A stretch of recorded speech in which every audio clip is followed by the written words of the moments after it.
মন চলো নিজ নিকেতনে,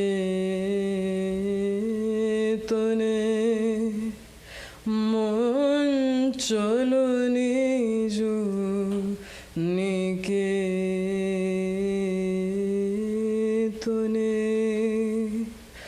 সংসার বিদেশে বিদেশির বেশে, সংসার বিদেশে বিদেশির বেশে, ব্রহ্ম কেন ও কারণে, মন চলো নিজ নিকেতনে।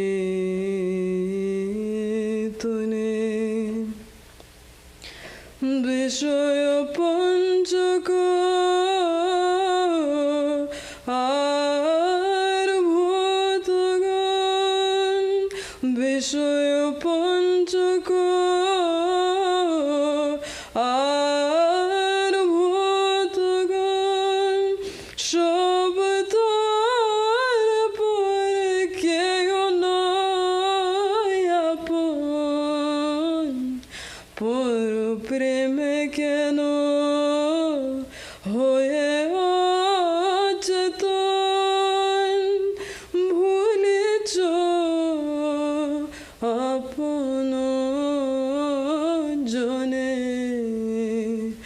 মন চলো নিজ নিকেতনে, মন চলো নিজ নিকেতনে।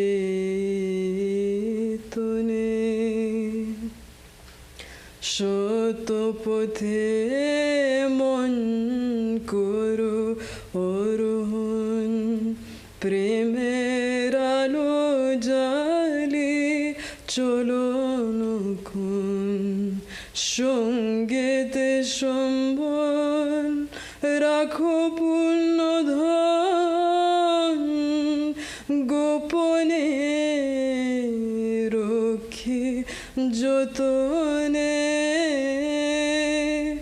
লোভ মোহাজি পথে দোষগণ, লোভ মোহাজি পথে দোষগণ, পথিকের করে সর্বসমসন, পরম যতনে রাখো রে প্রহরী, পরম যতনে রাখো রে প্রহরী, সমদম দুই জনে, মন চলো নিজ নিকেতনে,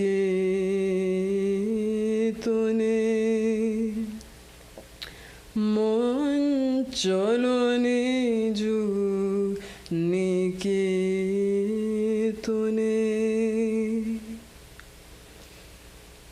সাধু সঙ্গে নামে আছে পন্তধাম,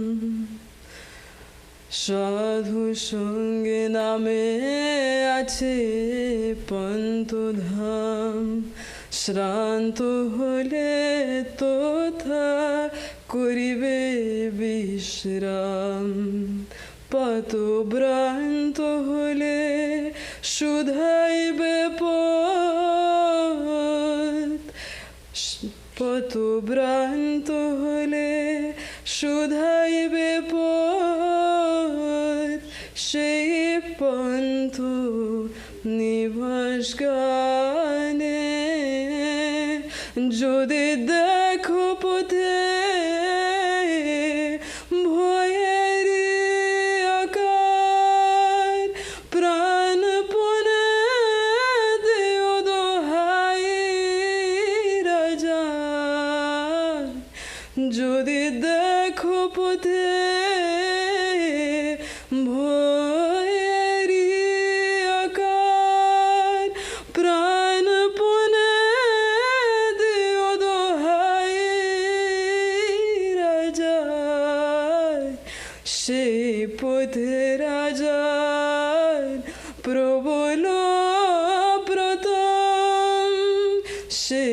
পথে রাজার প্রবল প্রথম সমনরে যার শাসনে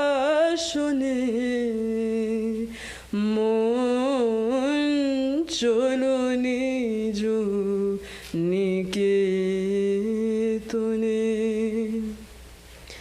মন চলো নিজ নিকেতনে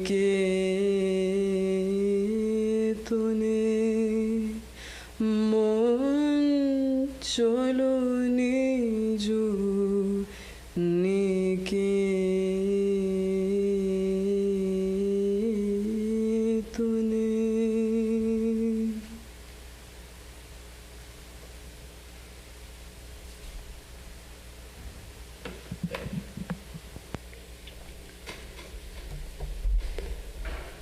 Om Tadekam Smaramasthadekam Bhajama Tadekam Jagat Sakshirupam Namama Sadekam Nidhanam Niralambamisham Bhavambodhipotam Sharanyam Vrajamaha. Om Shanti Shanti Shanti. On that alone do we meditate, that alone do we worship, to that alone, the witness of the universe, do we bow, to that one who is our sole eternal support, the self-existent Lord, the raft to safety across the ocean of this world, do we come for refuge. Good morning. Wonderful to see all of you. I would like to call for just a moment of silence for the wars raging in the world right now. Let us not underestimate the power of prayer and the power of peace in our own hearts to be reflected in the hearts of others, and the power of Sri Ramakrishna's message of harmony, the power of Vedanta's message of the divinity of every being.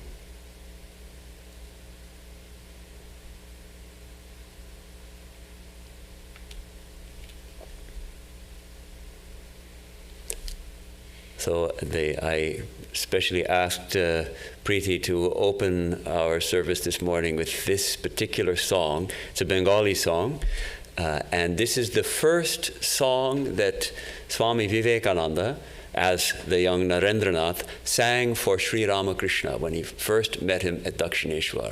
And it's a very profound song, which is very appropriate for our topic today. Let me read the translation. It's a song addressed to one's own mind. There's a tradition in Bengal of songs addressed to one's own mind, scolding one's mind, as it were. Hey, wake up, what are you doing, O mind? So the song actually describes someone who is beginning to awaken from the sleep of ignorance, and yet recognizes that he or she is not yet illumined. So the first line is, let us go back once more, O mind, to our own abode. Let's go, O mind, to our own abode. This is a foreign land. Here, this foreign land of earth. Why should we wander aimlessly here in strangers' guise? It's actually, there's a beautiful poetry there. It says, Shangshar Bideshe. Bideshe means a foreign land, this foreign land of earth. And then Bideshir Beshe, that means a foreigner's dress. But it's a kind of a rhyming thing. So wearing this foreign clothing means this body. Here we are in this foreign land of earth, wandering around aimlessly. Come on, let's go back. Let's go back to our own true home, our own true abode. All these living beings here and the five elements, this material world, they're strangers to you. They're not your own. They're not truly your own.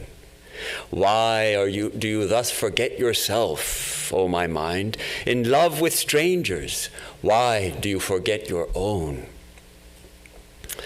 And then, so this is the first verse. Then the second verse impels the mind to go forward, find the truth, go home, ascend the path of truth, O mind, climb unceasingly, unflaggingly climb, with love as the lamp to light your way. It's such a beautiful line. We are to climb the path of truth. And what is our lamp to illumine the path? Love. As your provision for the journey, bring with you the virtues, the treasure of the virtues, and conceal them carefully, because there are two highwaymen on that path who are ready to rob them from you. And what are those highwaymen? Greed and delusion. So they're not external to us, they're internal to us. They're waiting to rob us of our wealth and keep beside you constantly as guards to protect you from harm, calmness of mind and self-control. And then, if you get tired, take a rest. Where will you take a rest?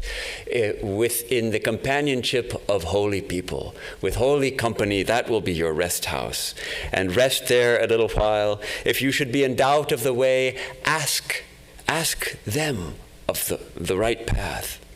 And if you should get frightened on the path, then, with all your heart, call on the Lord, call on the divine. For he is the ruler of that road, and even death must bow to him.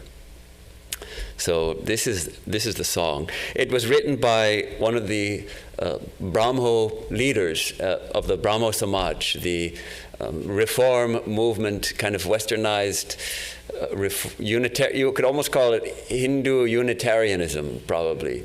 And he was Ayodhanath Pakrashi, who died in 1873. And Narendranath was a member of the Brahmo Samaj. And the songs were actually profound and beautiful, always considering God as formless only. But so this song really describes what I wanted to talk about today. On the one hand, the idea of pilgrimage, going on a pilgrimage, and how actually our life can be seen as a pilgrimage from our current state in which we don't know who we truly are. We don't see God shining in everything all the time, to that goal which in Vedanta is posited as a freedom, or as God realization, as seeing the divine in all. So it's a pilgrimage from the impermanent to the permanent. And so one of the most important things about a pilgrimage is that it's undertaken consciously. We consciously choose to undertake a pilgrimage. I'm going to go visit a holy place. Why? To get blessings, to see God, for all these different reasons. I'm doing it consciously. So this is what we want to apply in our own life. How often do we forget that our life is a conscious journey from the unreal to the real, a conscious pilgrimage to the unfolding of our own, the glory of our own true self. So this consciously undertaken journey, can we maintain that? So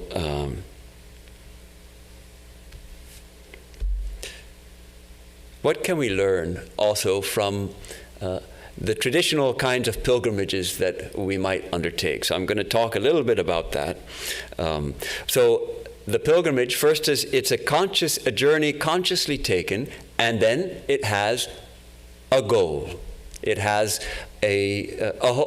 perhaps we are fixing our hearts to visit a mountain shrine to Lord Shiva, like Amarnath or Kedarnath, or perhaps we're fixing our hearts to visit the shrine to the Virgin of Guadalupe, the great manifestation of Mother Mary in Mexico. So we choose a goal consciously.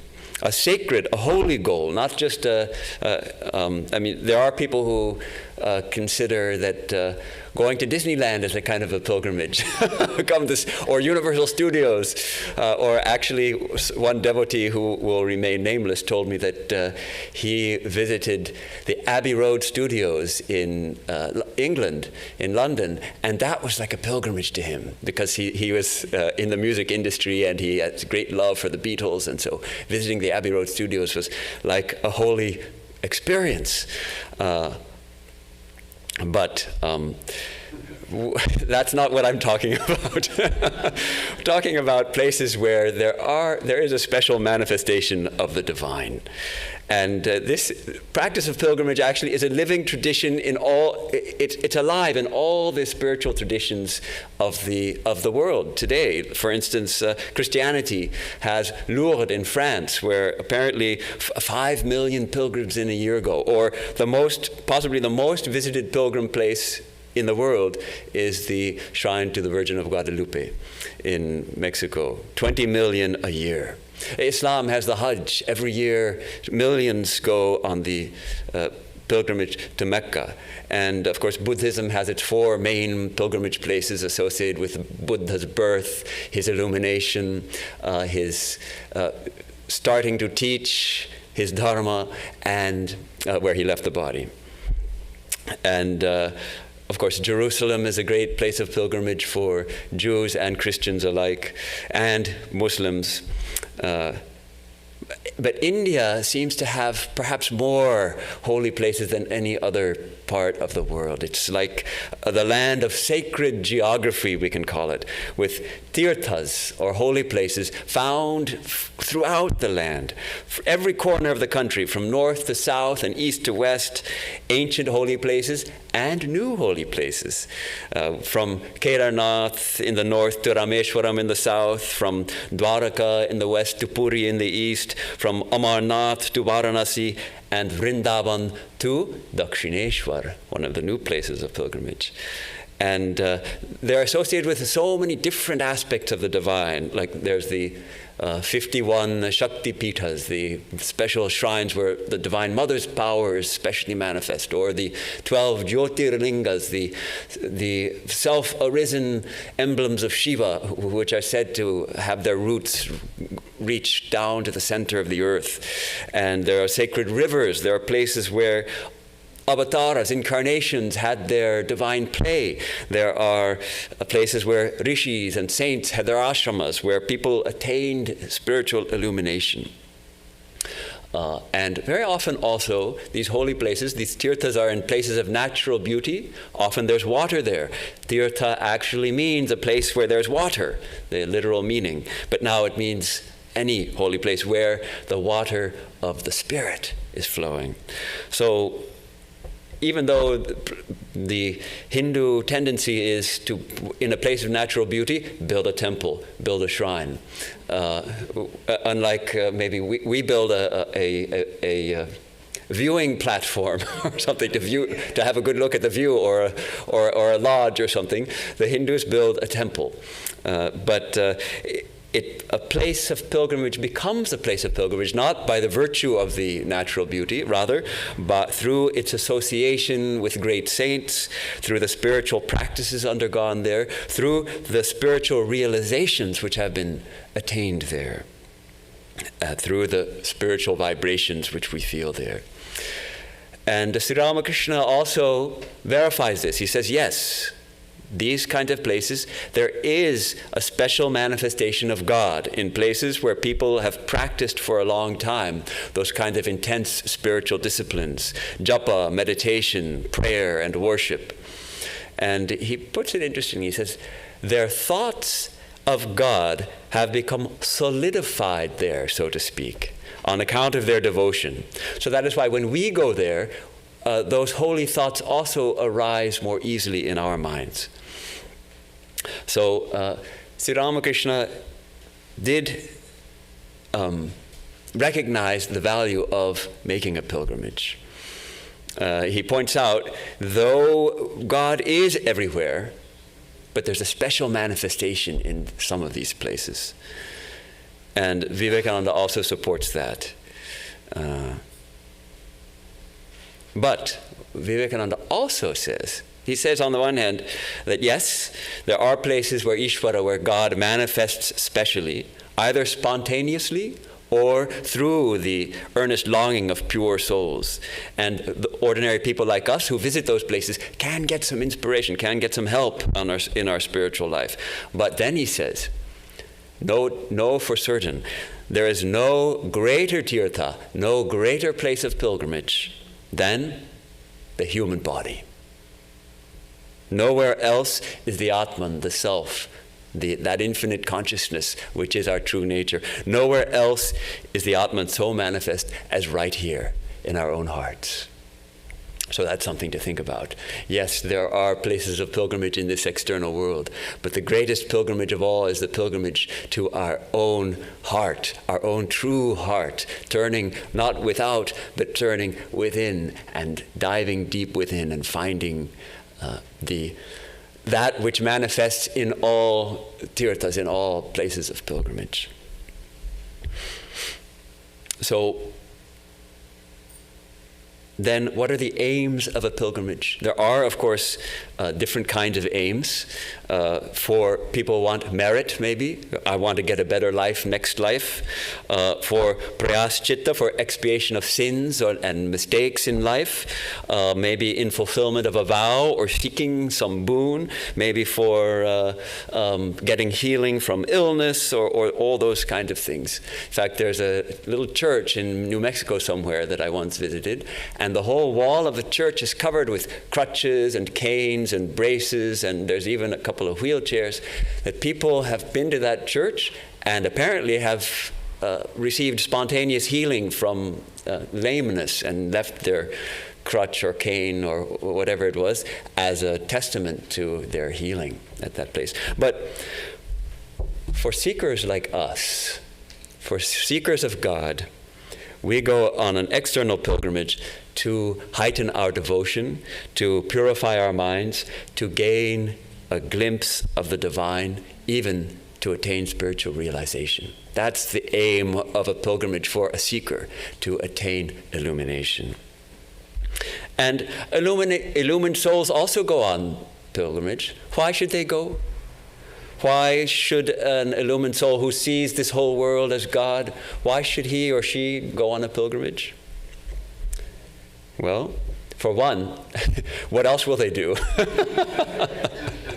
And they like to taste the divine in different flavors and gain, and it is said that though there is an end to ignorance, there is no end to realization. So they can deepen their realization and deepen their experience of God and everything.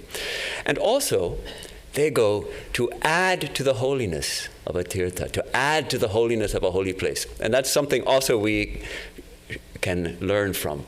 When we visit a holy place, even when we visit this temple, it is not enough for us to take and receive. Yes, we come to take, to receive the blessings of a holy place. We come to see the divine, to have darshan, as it's called, in a holy shrine.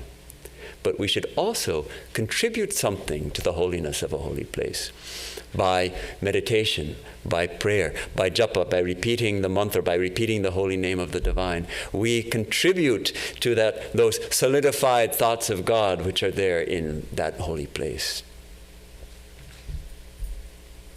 Now, preparations and prerequisites. If we want to go on a pilgrimage, we need some preparation. And Sri Ramakrishna made it very clear. He did not encourage beginners in spiritual life to go on pilgrimage. Why? He used to say, he or she who has it here will have it there. But those who do not have it here will not find it there either. In fact, I just heard from a young man, a friend of ours, who went to Kashi, one of the great pilgrimage places, the oldest city in the world, which is still a living city. and dedicated especially to Lord Shiva, but there are many, many, many temples. And he went there, and he thought he's going on a pilgrimage, he's going to have some spiritual experience. Nothing happened. He was complaining how nothing happened. And so I told him, well, you didn't prepare.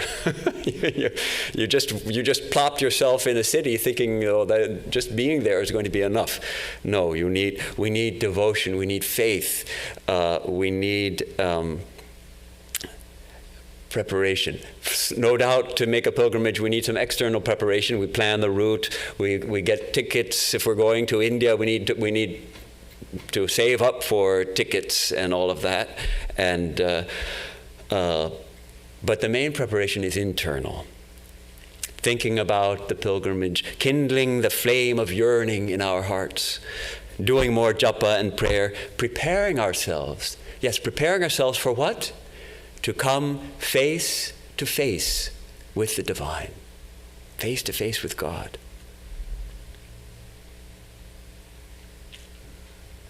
So it seems to me that in our pilgrimage of life, these same principles apply. In this pilgrim, to turn our life, how do we turn our whole life into a pilgrimage? First of all, we need a goal. We need some conception of a goal towards which we are moving, whether that be mukti, liberation, or seeing God within, or knowing ourselves as infinite consciousness, or seeing the divine shining in every heart. Some conception. We don't know it directly yet, but we have a conception which we have gained by hearing about it or by reading about it and intuiting that there is a higher something that we want to realize. And we can liken this to the practice of Shravana. We hear about the truth. We hear about the goal. And then we reflect on this goal. We redirect our whole life towards this goal. We determine that, yes, this actually is the true goal of our life. In a pilgrimage, we fix our mind on, I'm going to get to Amarnath by hook or by crook, no matter what, and I'm not going to get distracted by any other things. I want to get there. Similarly, in the pilgrimage of life, we fix our minds. We practice deep reflection. We practice manana. We start to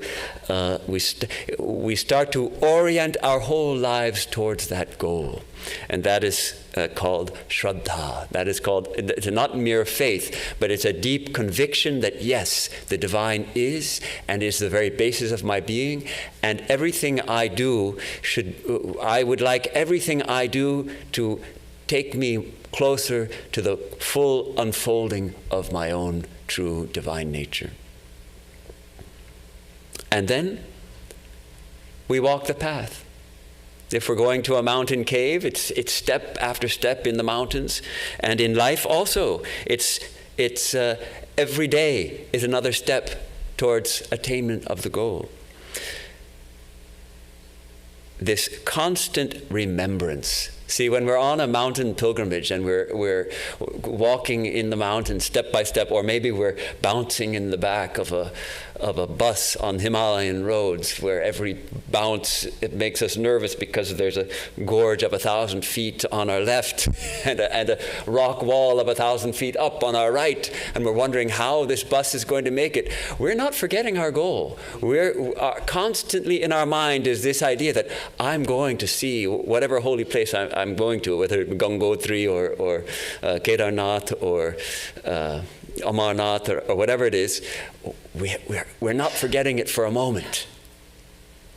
But in life, we forget. We forget the goal. So this, as we reflect deeply, as we practice, we want to never forget our goal, this constant remembrance, which we could almost call like Nivedita, these 3 steps. So one could ask, aren't you being too much goal-oriented? What about the path, the goal, just fixing on a goal? Well, no doubt, the journey is as important as the goal. And in a pilgrimage, the journey is just as important as the goal. Getting there is half the fun and half the danger and half the trouble, and it has everything to do with our experience of the pilgrimage, how the journey goes, how getting there.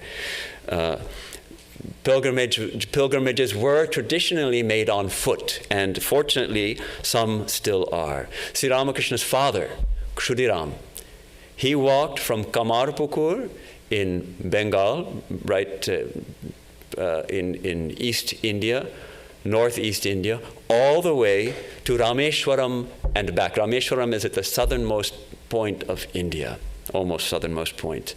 And over 3,000 miles. Took him about a year, staying in rest houses or with pious villagers, simply begging his food. And it's one of the glories of India, that India supports the pilgrims and the monastics who wander and recognizes that impulse to dedicate one's life to seeing God, and is ready to at least offer simple food and shelter. So now with modern transportation, pilgrimage actually has become much easier. And something is gained by that. Everyone can make a pilgrimage. Even elderly, someone who is infirm, can visit most of the pilgrimage places.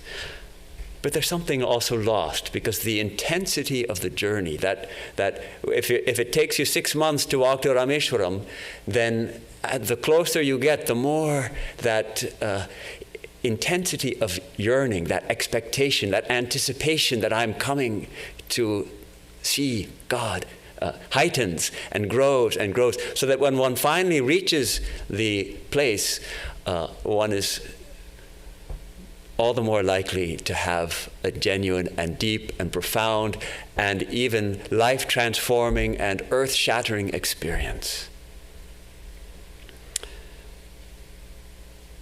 Even with modern conveyances, journeys can be taxing, and obstacles do come, like canceled flights, or I missed the bus, or I was on one trip to Kanyakumari, which is a shrine to the Divine Mother at the very southernmost tip of India, where Swami Vivekananda had the darshan of Divine Mother, and then he swam out to that rock where he meditated for 3 days and 3 nights, and it's a very holy place. So I was on my way there, and it was raining.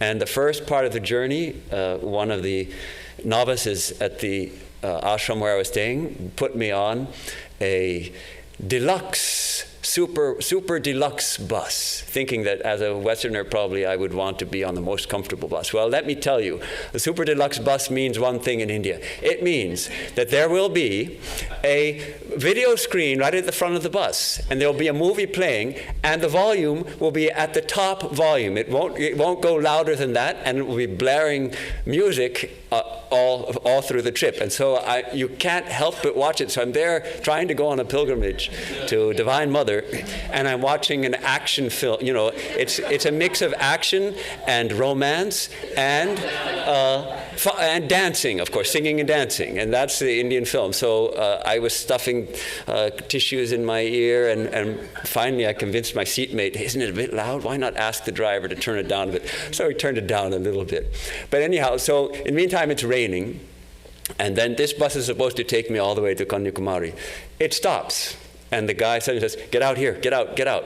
I said, wait, you're taking me to go? No, this is as far as we go. We're going to another place. Get out, get out. So I grab my bag and I get out, and it's raining. And I don't know where I am, but I'm not where I want to go. And I'm like, well, what do I do? And he said, oh, there's a bus office there. So, and then the bus leaves, and I'm standing there in a place where I don't speak the language.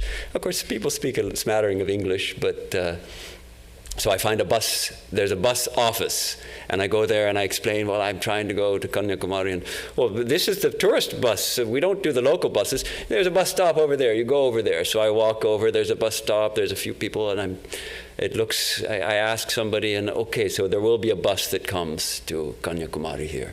And so after maybe 20 minutes, a bus rumbles up, and I get in, and it's an old, creaky, local bus. And it's raining, so it's raining outside, and it's also raining a little bit inside, because this is an old bus. And I sit down in the back of the bus, and I have my umbrella with me, and I think, yes, quiet, no music, no video, and this bus rumbles along for an hour maybe, and finally I arrive at Kanyakumari. But this really heightened the experience of the pilgrimage, because I was forced, in a sense, to surrender to Mother. I said, Mother, I'm trying to come to you. What do I do now? And so these kind of difficulties on pilgrimages actually increase our reliance on the divine, which is what really, what do the illumined souls do? They rely at every breath, at every step, they rely on God. They rely on God alone. We look to help everywhere, but the illumined souls look to God. So when we're on a pilgrimage and we run into obstacles, we're also forced to turn to God. So it's a great reminder. So if I can turn back to my notes, let's see. One of the nice things about the on-foot pilgrimages, which is that there's this camaraderie that develops among the pilgrims who are walking together. And oftentimes, when you meet other pilgrims, you greet them with the name of the pilgrimage. So if you're going to Gangotri, Jai Ganga Mai Ki Jai. If you're going to Kedarnath, Jai Kedar Baba Ki Jai. So that is a wonderful camaraderie that develops. Similarly, in spiritual life, we keep company of other people like ourselves, keep company of other devotees, and that camaraderie also develops. And it's a great support in spiritual life to know that, as Swami Swahanandaji used to say, I'm not the only fool who's interested in God. You know, I'm not the only fool. Yes, there's other people like me. So on these pilgrimages, you meet people coming down, and you greet them with that prayer, and there's a joy. And also there are actual dangers on the path. For instance, when we were going to Gomukh, the source of the Ganges, our guide at one point told us, all right, now, this next part, there's often rock avalanches. And even a loud voice the sound of a loud voice can start an avalanche. It's the rocks are so delicately poised. So just stop, and one by one, quietly and quickly, we crossed that part of the path. And these kind of dangers force us also to depend on God. What else are you going to do? There's a narrow path. There's rocks up there that are threatening perhaps to come down on an avalanche, and there's 1,000 feet below, and one wrong step, and that's it. So you're forced to take the name of God. You're forced to take the name of God. And you do. You really do. So in life, this is a great lesson in life. We take the name of God, whatever we're doing, wherever we're going. That name goes on repeating, and we depend on God. So,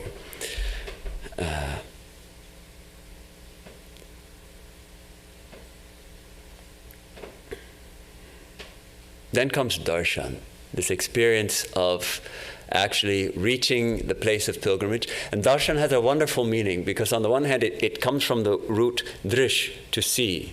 Darshan, we go to see God. But there's a reciprocity involved, because on the one hand, I go to see God. I am seeing God in the temple. Perhaps it's an image of the divine, or a rock, or a lingam, or whatever it may be.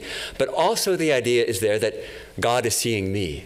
Both I have come to see God, but God is also seeing me. And we are both seeing, and we are receiving. We are receiving the blessings of the divine. That's really what darshan is. And darshan applies to holy places. It also applies to holy people. We can go for darshan of a great saint, and even make a pilgrimage to see a great saint. I think what I would like to do now is read a passage describing Swami Vivekananda's experience of the darshan at Amarnath, the great mountain cave of Kashmir, where he went in 1898. And Sister Nivedita recorded it, so it's a somewhat lengthy account, but this really gives us a clear idea of what can happen at a place of pilgrimage. And of course, this gives us a taste of the original walking pilgrimage where they went on foot. Though I think probably Sister Nivedita may have taken the help of some carriers who would have carried her through over the most difficult portions.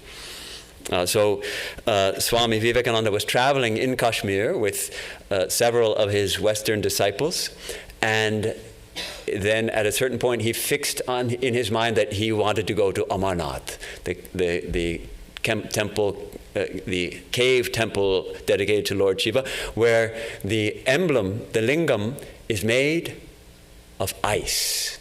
It's made of solid ice. It's a kind of stalagmite that builds up with the dripping of water, and apparently it's extremely powerful pilgrimage. And and he decided he was going to take along Sister Nivedita, his disciple, his Irish disciple, and dedicate her to Lord Shiva. So she writes, they left Pahalgam on July 30, 1898, and their darshan was on August 2nd. So it took 3 days to reach 3 or 4 days to reach the goal. And that's at over 12,000 feet. It's in the high Himalayas. Through scenes of indescribable beauty, 3,000 of us ascended the valleys that opened before us as we went. The first day we camped in a pine wood. The next we had passed the snow line and pitched our tents beside a frozen river.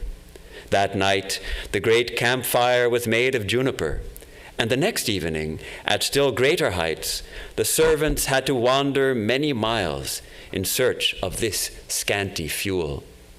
At last, the regular pathway came to an end, and we had to scramble up and down along goat paths on the face of steep declivities, till we reached the boulder-strewn gorge in which the cave of Amarnath is situated.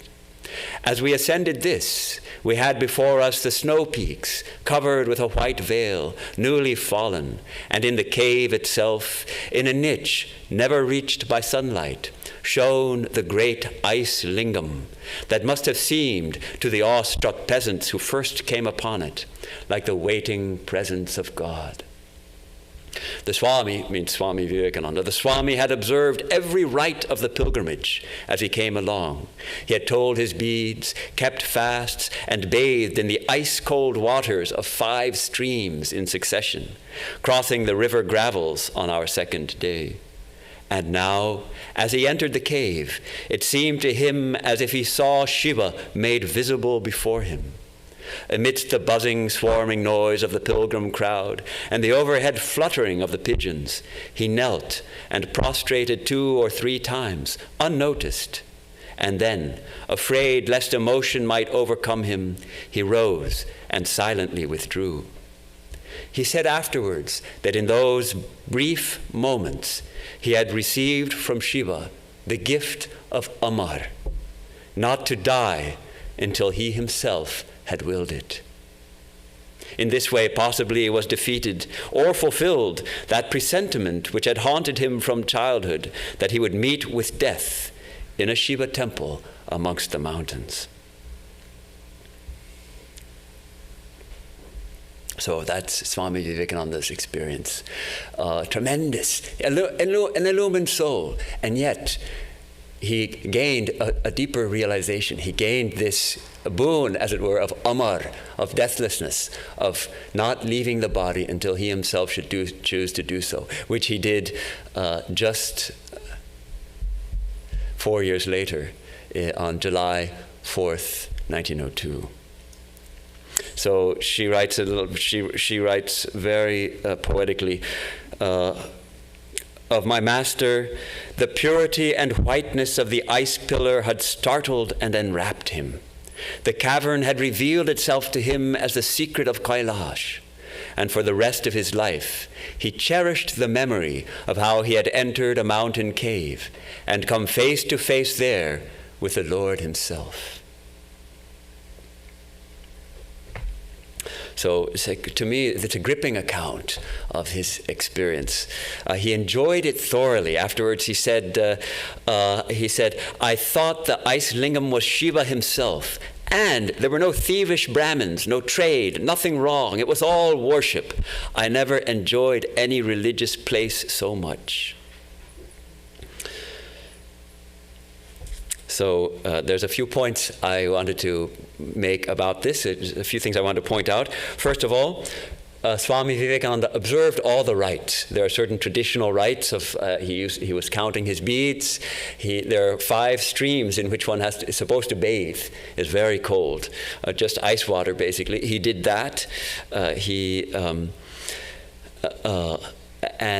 So he, already an illumined soul, he prepared himself all the more for this experience, and he gained this experience. Now, very interesting and kind of sad also, Sister Nivedita, she was angry with Swamiji. She had some, he was her guru. She wanted him to give her more guidance, I think, something about she was maybe expecting that he was going to give her illumination or so. I don't know exactly what it is, but she was a little angry with him. She didn't have any experience in the cave temple. So Swamiji told her, you do not now understand, but you have made the pilgrimage, and it will go on working. Causes must bring their effects. You will understand better afterwards. The effect will come. All right, but this is a great lesson. Without the preparation, the experience at the time was lost on her. And something else, if we make such a pilgrimage, there's something else very important, and that is called, as Sri Ramakrishna used to call it, chewing the cud. Just as cows, they eat their fill of grass during the day, and then in the afternoon, evening, they sit down somewhere and they chew the cud. They actually have various stomachs, and it's quite a complicated digestive system, and they bring up that grass again and chew it more thoroughly so it can be digested. So similarly, Sri Ramakrishna said, just as cows eat their fill, become free from anxiety, and then resting in one place, chew the cud. So, after one has visited temples and places of pilgrimage, one should sit in a secluded place, think on and merge oneself in those pure thoughts of God that rose in the mind while one was in those places. One should not apply one's mind to sights, tastes, and other worldly objects immediately after visiting those places. Otherwise, those thoughts of God do not produce permanent results in the mind. So this is an important aspect of pilgrimage. Afterwards, protect that experience. If we've had a profound experience, protect it. Don't dissipate it by immediately going for snacks and chit-chat and all of that, and then preserve it. And later in our meditation, we come back from the pilgrimage, we can revisit that again and again. In fact, all of us, I think, must have had some experience of the divine, some experience of elevation of spirit, some glimpse of the divine shining in our own hearts or in nature or in music or something. That is an experience to be treasured and to be reflected on, because it's a little higher glimpse. I always think of our spiritual life as a journey which goes like a roller coaster, but we're going up rather than going down. We're going up, and we get some glimpse. We get lifted up in some peak experience, and we attain some deep joy or some conviction that God is, and then our minds come down again. But not quite down as far as they were before. And then we have to struggle. We have to struggle step by step. This is part of that pilgrimage I'm talking about. Step by step, we bring our minds back up to that place that we got the glimpse of. And then we start to become established in a deeper conviction of the divine. Then, perhaps, by God's grace, we get another glimpse. And yet the mind comes down again. But it doesn't come way down. It comes down to where we were before, or maybe a little higher. And then again we struggle and struggle to go up higher, higher, higher. So like that, treasuring those peak experiences, those glimpses, and reflecting on them increases our faith that yes, we may attain it again. We shall become established even in that experience.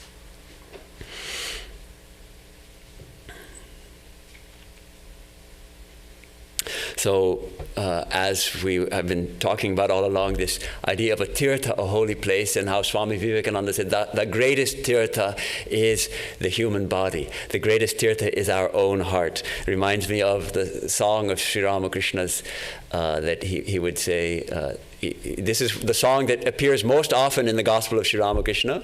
Dive deep, O mind, dive deep in the ocean of God's beauty. If you descend to the uttermost depth, there you will find the gem of love. And then the song goes, seek, seek, seek, and you shall find Vrindavan in your heart. Vrindavan, of course, is the great place of Sri Krishna's Leela, where he played with the gopis. And actually, Vrindavan, yes, there is a physical Vrindavan, but there is a spiritual Vrindavan, and we can find it in our heart if we seek. Kunj, kunj, kunj, kunj, lipabi hridoy majhi Vrindavan. Vrindavan, we find deep in our heart if we seek. So this is, in that case, there's actually no need for external pilgrimage. Actually, the only pilgrimage that we need to take is within. And Sri Ramakrishna used to sing another song. When he would hear someone's going on pilgrimage, he would often sing this song. Gaya Ganga Prabhasadi Kashi Kanchi Ke Bachai Kali Kali Kali Bole Ajapa Jodi Purai. So the meaning is, all these holy places, there's Gaya, there's Ganga, there's Prabhas, there's Kashi, Kanchi, all these are holy places. Why should I go to these places? So long as I can breathe my last, saying Kali, Kali, Kali. Of course, for a devotee of the Divine Mother. So, I'd like to close the talk today by reading another selection from Sister Nivedita. This is long after Swami Vivekananda left the body. Shortly before she left the body in 1911, in May of 1910, she made the pilgrimage to Kedarnath. She has an incredibly inspiring account of that pilgrimage and how well, just let me read it and you'll see how this idea, this image of all humanity streaming where? Streaming towards one point, streaming all humanity, surging, seeking for what? Seeking for God alone. So they're on the path. It's a long path, and starting 8 miles before Kedarnath. 8 miles further is Kedarnath itself. The road on this final day is terrible, especially the last 4 miles of steep ascent. About the beauty of the scenery, one could not say enough, but the difficulties of the climb ought not either to be forgotten.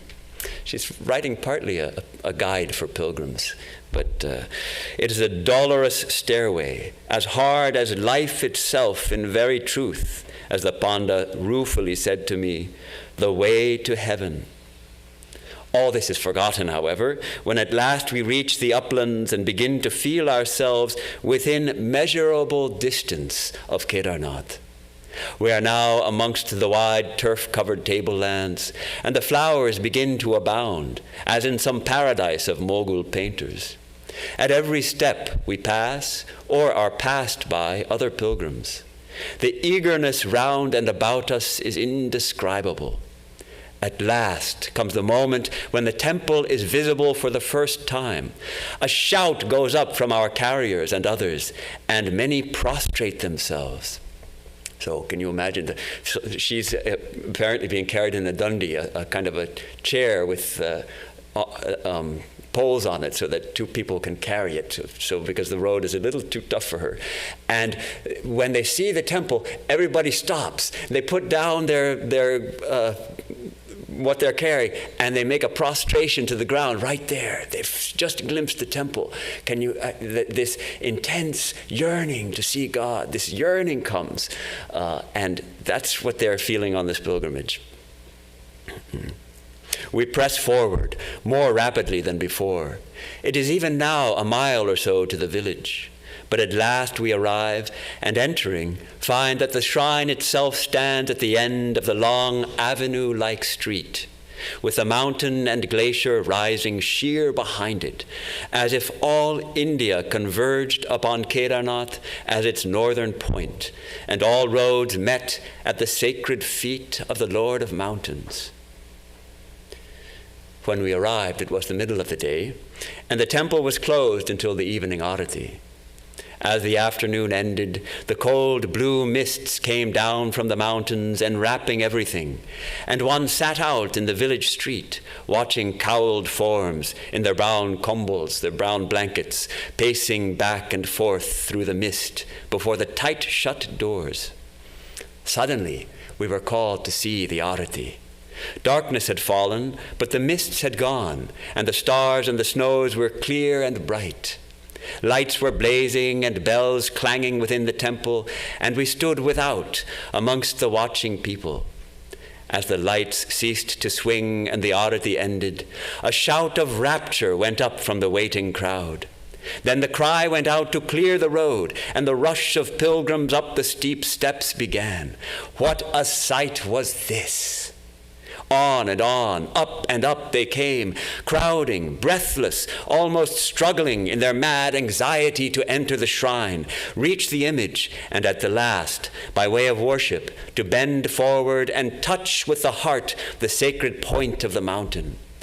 For this half embrace is what the worship consists of at Kedarnath. They poured in at the great south door, out by the east, on and on, up and up. One had not dreamt the place contained so many people as now panted forward to obtain entrance. It was one of the sights of a lifetime to stand there in the black darkness at the top of the steps and watch the pilgrims streaming in. It seemed as if all India lay stretched before one, and Kedarnath were its apex, while from all parts everywhere, by every road, one could see the people streaming onward, battling forward, climbing their way up, all for what? For nothing else than to touch God.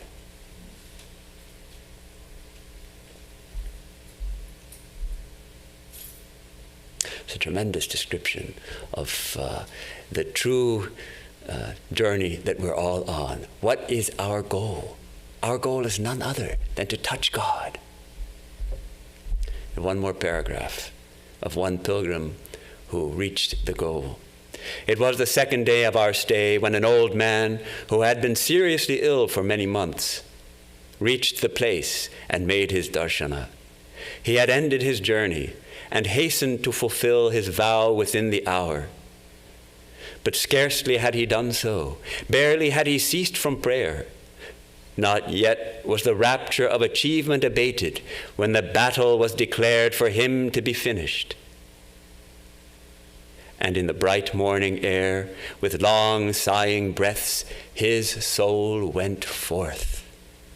Such is the benediction with which the Lord of Mountains lays his hand upon his own.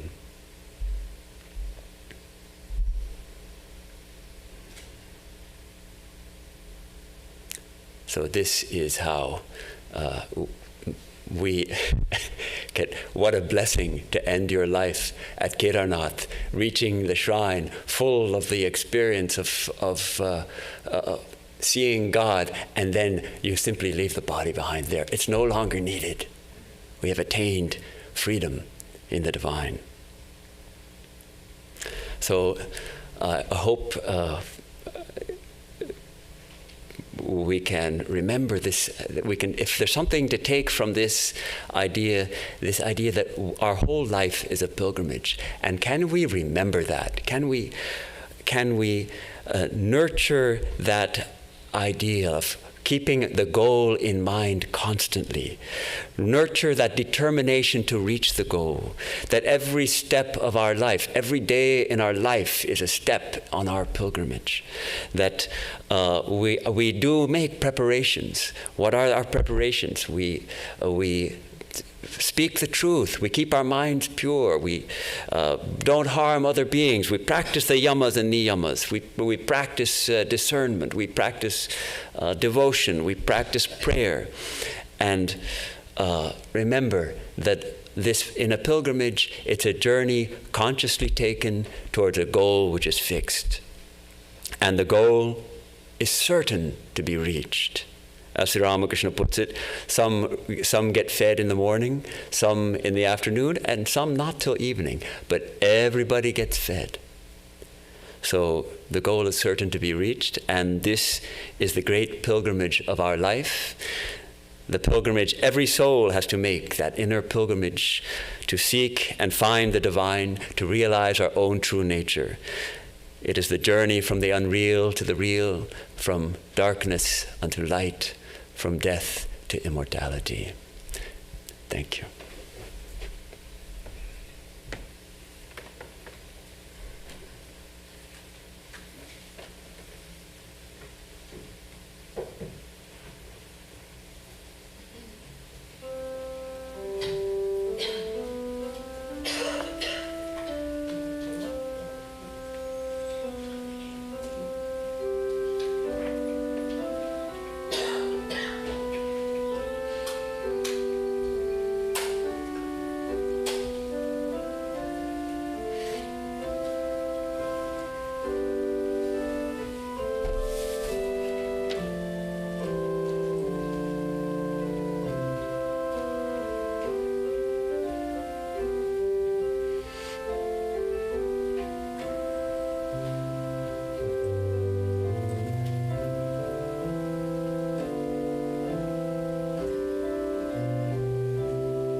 Announcements.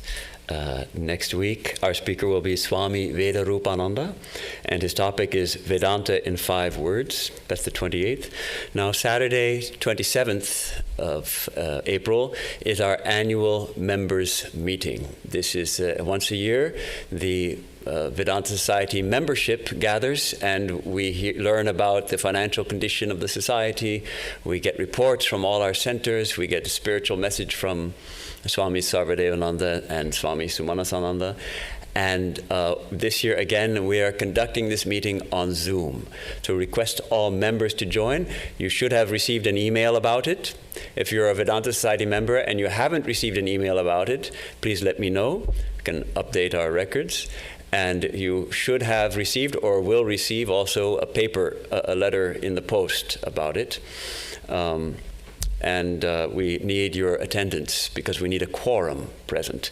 So it's a joyous coming together.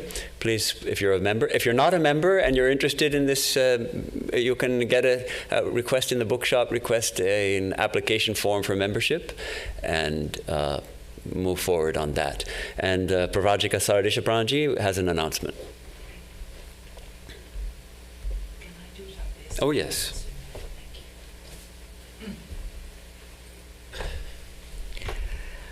On May the 4th, we have a program that is going to take place here.